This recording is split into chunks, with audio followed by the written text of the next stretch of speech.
Sabarimala സന്നിധാനത്തെ strong റൂമിൽ justice K T. ശങ്കറിന്റെ നേതൃത്വത്തിലുള്ള പരിശോധന മൂന്നാം ദിനവും തുടരുന്നു.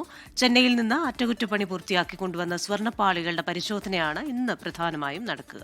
എ.വി. ജയശങ്കറാണ് വിവരങ്ങളുമായി ഇപ്പോൾ ചേരുന്നത്.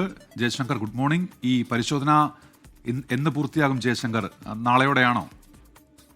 Good morning Christina, Unmesha. സന്നിധാനത്ത് എന്തായാലും ജസ്റ്റിസ് കെ.ടി. ശങ്കരൻ കാര്യമായ പരിശോധനകളുമായി മുന്നോട്ട് പോവുകയാണ്. ഇന്നും ഈ ചെന്നൈയിൽ നിന്ന് അറ്റകുറ്റപ്പണി പൂർത്തിയാക്കി കൊണ്ടുവന്ന ദ്വാരപാലക പാളികളിലായിരിക്കും മൂല്യപരിശോധന നടത്തുക. കഴിഞ്ഞ ദിവസം ഈ പരിശോധനകൾ അവസാനിപ്പിച്ച് ആറന്മുളയിലേക്ക് എത്തണമെന്നായിരുന്നു ഇവരുടെ പദ്ധതി. പക്ഷേ കുറച്ചധികം സമയം പരിശോധനയ്ക്ക് വേണ്ടി വരുന്നതിനാൽ തന്നെ ഇന്നും പരിശോധന തുടരുമെന്നാണ് നമുക്ക് ലഭ്യമെന്ന വിവരം. എന്തായാലും 10 മണിയോടുകൂടി തന്നെ മൂന്നാം ദിന പരിശോധന ആരംഭിക്കും.